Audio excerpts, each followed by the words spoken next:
안녕하세요. 노트기어 김정민입니다. 이번 시간에 소개해드릴 제품은 레노버 싱크패드의 X1 요가 20QF A003K라는 모델입니다. 자, 이 모델은 앞서 소개해드린 X1 8세대 모델과 구조가 동일합니다. 물론 케이스 재질은 달라요. 여기 보시면 이제 하판이 마그네슘 합금으로 되어 있고요. 상판과 본체부는 알루미늄 합금으로 되어 있습니다. 그래서 이 측면에 보시면 알루미늄 절삭면이 이렇게 보이시죠? 요거는 알루미늄 합금을 사용해서 차별화시켰어요. 그러니까 그 싱크패드 X1은 카본 소재를 이용을 하죠. 카본이라고 하면은 이제 그 카본 파이버 리인포스드 폴리머, 카본 섬유를 폴리머, 에폭시 같은 재질로 경화시켜서 그거를 이렇게 상판처럼 알루미늄 합금이나 뭐 마그네슘 합금, 뭐 강화 플라스틱처럼 이렇게 만든 건데 지금 이 모델은 알루미늄 합금 소재가 사용이 됐습니다. 그게 좀 다른 부분이고요. 그 다음에 요 힌지가 이 360도 회전이 됩니다. 힌지가 회전을 하게 되면은요, 이렇게 쭉 펴서 뭐 180도 모드에서 사용하실 수 있고요. 일반적인 노트북 모드처럼 사용하실 수 있고, 자, 이렇게 하시면 이제 이게 태블릿 모드가 되고요. 이렇게 살짝 올리시면 이게 스탠드 모드가 되고, 요걸 또 이렇게 세워놓으시면 이제 텐트 모드가 된다. 뭐 레노버에서는 뭐 또 새롭게 행복 모드 뭐 이런 게 있는데 다양하게 변하니까 뭐 어떻게 보든 참 그 PC 사용 즐겁게 행복하게 해주지 않느냐 뭐 이런 의도인 것 같긴 합니다. 그래서 요거는 이제 다양한 용도로 사용하기 위한 트윈원 컨셉이고 소재에 있어서 X1하고는 조금 차이가 있지만 기본적인 내부 구조는 동일합니다. 앞서서 그 8세대 X1의 내부 구조, 메인보드까지 다 분리를 해서 보여드렸기 때문에 뭐 이걸 똑같이 분해를 할 필요 없을 것 같아요. 그래서 여러분들이 좀 그거는 앞선 리뷰를 참고를 하시고요.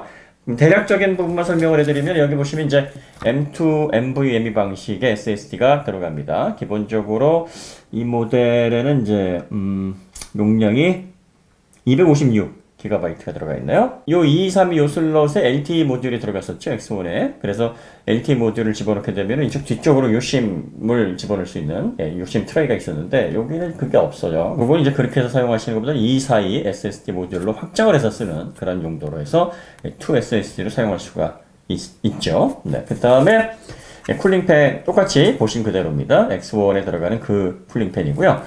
부엉이 날개를 패턴화해서 이런 식으로 살짝 끝을 꺾어놓은, 그리고 굉장히 촘촘한데 이게 크리스탈 리퀴드 폴리머, 그러니까 카본 파이버 리인포스드 폴리머처럼 이 크리스탈 리퀴드 리인포스드 폴리머, 액정에 들어가는 크리스탈 폴리머를 에폭시로 경화시켜서 만든 소재다. 이렇게 하더라도 카본만큼은 아니지만 상당히 이것도 강성을 뛰어나게 확보를 할 수가 있고 무게를 가볍게 설계를 할 수가 있답니다. 얇고 가벼우면은 아무래도 이렇게 촘촘하고 좀 기구를 복잡하게 설계를 해도 가능하죠. 그래서 냉각 효율이 좀 더 뛰어나게 운영을 할 수 있는 그런 조건을 만들어낼 수 있습니다. 자, 그 다음에 이제 메모리는 요 메인보드에 이렇게 들어가 있는 방식, 고정 방식이고요. LPDDR3 2166 규격의 메모리가 들어갑니다. 이 절연 테이프 벗겨내면 이제 보이는데 요거는 이제 X1 8세대 모델에서 다 구조를 보셨잖아요. 그래서 뭐 더 이상 오픈에는 하진 않았습니다. 그 다음에 이제 특이할 부분이 두께가 15.5mm고요. 그 다음에 무게가 1.36kg이에요. 요즘에 14인치도 1kg 내외 모델이 나오기 때문에 1.36이면 좀 무거운 거 아닌가 하겠는데 이렇게 360도 회전 힌지가 들어가 있고 또 액정 부분에 디스플레이 부분에 강화 유리가 들어가거든요. 근데 강화 유리가 이게 꽤 무거워요. 요게 들어가야 되고 또 요게 디지타이저 들어가야죠. 그러다 보니 상판이 약간 좀 두꺼워집니다. 그런 어떤 측면을 감안하면 1.36kg이 그렇게 나쁜 조건은 아니에요. 특히 싱크패드 X1을 비롯해서 싱크패드 전 라인업은 그 밀 STD 810G 테스트, 그러니까 미 국방성의 밀리터리 스펙을 통과한 제품이에요. 12개의 항목을 측정을 하는데 거기에는 뭐 고온, 뭐 저온, 극저온, 뭐 습도, 진동, 뭐 먼지, 그리고 드랍 테스트, 뭐 이런 다양한 종류 노트북 전자제품이 견디기 힘든 조건을 아주 가혹하게 상정을 해서 그 제품을 그 테스트를 통과한 제품에 부여되는 그런 규격인데 싱크패드는 의무적으로 그 규격을 통과를 합니다. 그리고 야마토 연구소에서 200여 가지 품질 관리를 한다 그래요. 그래서 비즈니스 노트북에서 사실 싱크패드 하면은 자동차의 명품 하면은 이제 메르세데스 벤츠를 꼽지 않습니까? 사실 메르세데스 벤츠가 동 배기량, 동 사이즈에서 최고 성능은 거의 없어요, 별로. 더 성능 좋고 더 가성비 좋고 더 빠른 차들이 많은데 그래서 사람들이 그래도 벤츠가 좋지 뭐 이렇게 얘기를 하는 것과 같이 비즈니스 노트북에서도 그래도 싱크패드 가장 오래되고 가장 신뢰할 만하고 단일 브랜드로서는 역사상 PC 시장에서 가장 큰 성공을 거둔 그런 브랜드다 이렇게 여겨지고 있거든요. 그래서 그러한 부분에 있어서 아직까지 큰 신뢰를 얻고 있죠. 자, 그 다음에 이제 달라진 부분이 X1 그 8세대 모델에 보면 이제 여기 스피커가 위쪽으로 2개 들어가고 아래쪽으로 2개 들어가서 4개가 들어갑니다. 그러니까 위는 상향식 스피커고요. 여기가 스테레오 스피커고 밑에 하향식 스피커 요게 그 저음 부분을 강조해주는 우퍼 역할을 하는 스피커예요. 그러니까 이게 같은 출력이라도 이렇게 우퍼 스피커가 추가가 되어 있으면 울림이 커지니까 영화를 보거나 아니면 음악 감상을 들을 때 이 외부 스피커 쓰지 않은 환경에서는 확실히 도움이 되죠. 그러니까 스피커 4개로 구성을 해서 과거의 싱크패드는 막 모노 스피커도 넣고 아니면은 스테레오 스피커 넣더라도 출력이 보잘것 없었는데 지금은 이렇게 멀티미디어 쪽으로도 신경을 많이 쓰고 있습니다.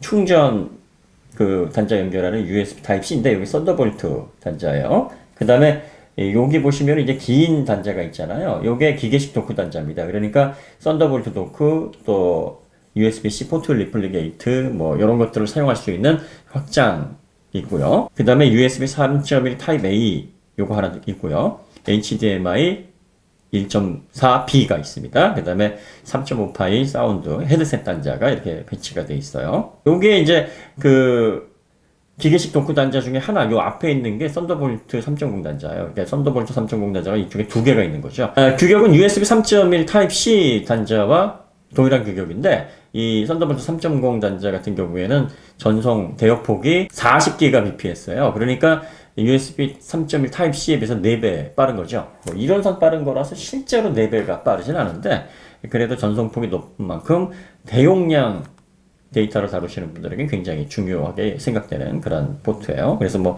이게 그 대역폭이 높다는 것은 그 4K 영상을 요 하나의 단자로 외부 모니터로 출력할 때도 상당히 요긴하죠. 반대쪽에 보시면은 USB Type-C 반대쪽에 보시면은 반대쪽에 보시면 USB 3.1 타입 A 단자가 하나 있고요. 그 옆에 전원 단자가 있습니다.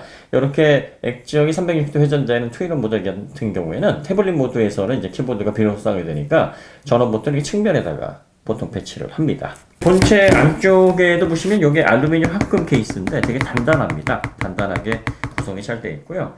배터리는 51Wh예요. 여기 보시면은 15.4V에 51Wh 이렇게 되어 있습니다. 셀을 이렇게 눌러보시면 4개로 나누어져 있어요. 이런 거를 이제 그 4S 구조의 배터리라고 합니다. 4시리얼 구조. 보통은 4셀이면은 2개씩 직렬, 그러니까 2시리얼, 2패러렐로 묶는데 요거는 이제 4개를 같이 직렬로 해서 15.4V를 만들어 놔서 총 용량은 51W. 1시간에 51W의 전용 공파 실린 그런 용량이다.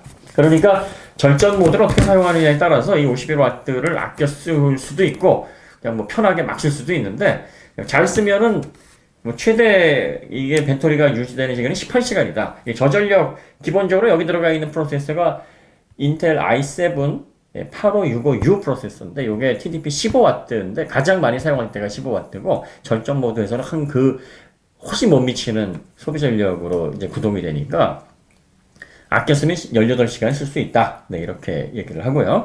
80분 만에 80%를 충전할 수 있다. 보통 배터리는 80%까지는 빠르게 충전되는 성질을 가지고 있습니다. 그리고 뭐 급속 충전은 그보다 더 빨리 되는 모델도 있는데 요거 같은 경우에는 이제 45W의 정리 용량을 가지고 있는 아주 작은 어댑터를 기본 제공을 합니다. 그게 어댑터 용량의 정리 용량이 작으니까 요 어댑터로 80분간 충전을 해야 80%가 찬다 이거예요. 그러니까 이게 65W를 정리할 수 있거나 뭐 80W, 90W를 정리할 수 있는 대용량 그 어댑터로 바꾸면 이 급속 충전 속도는 뭐 60분, 40분으로 더 빨라지는 겁니다. 그러니까 그 어댑터에 따라서 달라지는 부분이니까 요거 기본으로 그렇게 된다는 얘기예요. 자, 그 다음에 프로세서 뭐 잠깐 설명해 드렸습니다. 인텔 i7 8565U 프로세서. 베이스 클럭은 1.8이고요. 터보 부스트 DC 4.6GHz까지 클럭을 높입니다. 자, 그 다음에 L3 캐시 메모리 8MB 들어가 있고, 요게 그 UHD 620 그래픽 칩셋이 통합이 되어 있습니다. TDP는 15W로 동작을 하고 있고, 보통 이런 어떤 휴대 노트북에서 뭐 가장 폭넓게 사용되고 있는 그 다음 세대가 지금 나오긴 했습니다만 아직까지는 뭐 요 모델이 현역이라고 볼 수 있습니다. 이미 뭐 내부 구조는 뭐 충분히 살펴보셨기 때문에 뭐 그거는 그냥 넘어가도록 하고요. 이 상판은 아이언 그레이라는 컬러인데요. 알루미늄 합금의 그 소재감을 아주 잘 보여주는 컬러라고 보이시고요. 이 굉장히 보면 단단합니다. 이게 보시면 굉장히 두껍게 성형이 되어 있어서 이 측면에 이런 식으로 힘을 줘서 막 비틀어도 크게 비틀림이 없어요. 그 다음에 후면에 보시면 이제 본체부와 이 상판이 이렇게 둥글둥글하게 마감이 되어 있어서 마치 두 개의 판을 접쳐놓은 듯한 느낌이고요. 측면은 알루미늄 합금의 소재감을 아주 잘 느낄 수 있도록 이런 식으로 해서 커팅면으로 구성을 했습니다. 자, 그 다음에 디스플레이는 14인치인데 이게 이제 풀 HD 해상도를 지원을 합니다. 한번 켜볼까요? 네, 14인치고요. 그 다음에 이제 요 광화유리 안쪽에 베젤이 들어가는 이게 뭐 매트릭스 같은 그런 스타일로 되어 있어가지고 10포인트 멀티 터치 들어가 있고요. 여기 측면에 이렇게 검은 부분이 여기 이제 블랙 매트릭스 스타일의 베젤인데 굉장히 얇죠? 이 겉에랑 다 해도 6mm 정도 되려나요? 뭐 그 정도 됩니다. 위쪽이 한 11, 12? 예, 그 정도 되는 것 같아요. 두께가. 그 다음에 가운데 이제 그 720p 카메라가 들어가 있습니다. 14인치 사이즈에서 이렇게 베젤을 얇게 해놓으면은 이 전체적인 면적을 줄일 수 있죠. 면적이 줄어들게 되면은 두께 대비 이제 체적도 줄어들게 되니까 휴대가 더 좋아집니다. 자, 그 다음에 요 펜이 있는데 요 펜이 있다는 것은 요 안에 디지타이저가 들어가 있다는 거죠. 예, 싱크패드 같은 경우에는 이제 그 AES 방식을 사용을 하는데 AES 방식은 배터리가 들어가야 돼요. 그래서 기존에 나와 있었던 그런 펜들을 보면 약간 그 4A 배터리까지 이렇게 들어갈 만한 그 정도 두께는 확보해야 되기 때문에 일반 펜처럼 두꺼웠는데 그래서 본체에 이렇게 끼워 넣어서 다니기가 좀 어려웠죠. 근데 이 모델 같은 경우에는 안에 충전지를 내장을 해놓고 여기다가 이제 충전되는 단자를 이렇게 만들어 놨어요. 그래서 이 본체 측면에 보시면은 이 삽입구가 이렇게 있습니다. 예, 여기에다가 이렇게 딱 끼워서 네, 이렇게 밀어넣고 보관을 해두면 이 내장 배터리에서 전원을 공급받아서 충전을 해둡니다. 그래서 이걸 다시 빼서 사용할 때는 이미 충전되어 있는 상태에서 네, 디지타이저와 네, 그런 펜 기능으로 이렇게 활용을 할 수가 있는 거죠. 네. 이렇게 하면 이제 장단점이 있어요. 어떤 장단점이냐, 펜의 그립감이 좀 떨어지니까 아무래도 필기감에서 좀 이질감을 느낄 수 있겠죠. 이 그림을 그리거나 아니면 뭐 필기를 하실 때 펜에 민감하신 분들은 이렇게 살짝 불편할 수 있는데 또 이게 외부에서 이렇게 휴대해야 되는 펜들을 가지고 다니다 보면 잘 도망 다녀요. 그래서 이렇게 측면에 자석으로 붙이거나 아니면은 플라스틱 이 브라켓 같은 거를 놓고 거기다 끼우기도 하는데 이렇게 되면 또 거추장스럽고 뭐 이렇게 케이스에 들어갈 때도 불편하니까 본체 삽입식이 사실은 제일 좋습니다. 이 싱크패드 같은 경우에는 이 7열 전통적인 배열의 그 키보드를 사용하다가 2012년 그쯤에서 X1에서부터 이렇게 그 치클리트 키보드로 바뀌었어요. 바로 이 싱크패드 키보드 규격을 바꿔놓은 모델이 X1입니다. 정확히는 이제 이 요가 모델이 아니라 일반 노트북 모델인 X1 1세대 모델에서 처음 시작이 됐는데 지금 이제 그 X1은 8세대, 요가는 4세대까지 진화를 하면서 키보드가 상당히 키감이 그 좋아졌어요. 그러니까 키보드의 사용성이 이제는 익숙해졌어요. 그냥 초창기만 해도 원래의 키보드 규격을 버린 거에 대해서 지적이 많았는데 지금은 싱크패드 키감이 이 치클리트 키보드 중에서는 굉장히 좋은 키보드로 꼽히고 있기 때문에 이 부분에 대한 키감에 대한 불만은 거의 제기가 되지 않습니다. 그리고 이제 예전에는 여기 그 배수로를 안쪽에 만들어 놓고 여기다가 구멍을 한 2개 정도 뚫어서 액체, 뭐 주스, 커피 같은 게 쏟아지면은 그 배수로를 따라서 이 바닥으로 물이 쭉 떨어지게끔 했는데 이 노트북을 이제 얇게 설계를 해야 되잖아요. 슬림하게 이게 15.5mm 밖에 안 되니까 이 두께에서는 배수로에다가 뭐 이렇게 물이 나갈 수 있는 통로를 만들어 놓기가 쉽지 않죠. 그래서 이 안쪽에 보시면은 뭐 내부 구조에서 보셨습니다만 이 폴리카보네이트 필름을 안쪽과 바깥쪽에 넓게 발라가지고 아예 물이 쏟아지거나 뭐 주스 같은 게 이 키보드 위로 부어졌을 때에도 메인보드로 침투하는 시간을 지연시키는 겁니다. 그래서 누수 지연 혹은 침투 지연 키보드다 이렇게 부릅니다. 원래 그 배수관을 만들어서 누수 방지를 했던, 그러니까 그걸 뭐 흔히 방수 키보드라고 하는데 방수는 물 안 들어가게 하는 게 방수잖아요. 근데 그 누수 방지 키보드를 싱크패드에서 먼저 만들어서 노트북에서 선보였는데 지금은 이제 구조상 그 물을 뺄 수 있는 구조는 아니고요. 최대한 물을 좀 막아서 메인보드가 손상되지 않도록 하면서 전원을 빨리 종료할 수 있는 그런 기능으로 사용이 되고 있습니다. 자, 그 다음에 이제 트랙 포인트. 요거 없어지면 큰일 나죠. 예, 요거 손가락 압력만으로 커서로 움직이는 거라 요거에 익숙하신 분들은 터치패드 불편해 하는데 또 터치패드 익숙하신 분들은 손가락 하나 가지고 이렇게 막 정밀하게 하는 것들이 익숙치 않으니까 결국 이 두 개 다 있어야 되는 거죠. 그래서 이 듀얼 포인팅 디바이스 가지고 있고요. 또 지문 인식 센서 여기 들어가 있습니다. 네, 그 다음에 보안 위에서 DTPM 2.0 모듈 들어가 있습니다. 이게 싱크패드의 강력한 하드웨어 보안 모듈이고요. 그 다음에 여기 보시면요.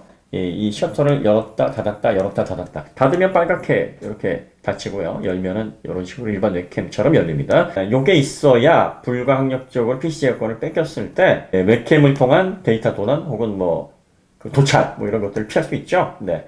그래서 요 기능이 없으면 여기다가 테이프 붙여가지고 쓰시는 분들도 많은데 요렇게 해서 만들어 놓으면 모양도 좋고 쓰기도 편리하고 네, 신뢰도도 높일 수 있는 좋은 구성이죠. 이 현재 구성된 스펙으로 대략적으로 한 220만원 중반대에서 판매가 되고 있는데 사실 그 가격대가 이렇게 만만하진 않죠. 약간 의문을 나타내시는 분도 계실지 모르겠습니다만 비즈니스 노트북 시장에서 싱크패드의 영향력이 워낙 탄탄하기 때문에 싱크패드를 신뢰하시거나 이 제품에 담겨져 있는 가치를 아시는 분들이라면 만 가격이다 이렇게 생각은 안 하실 것 같긴 합니다.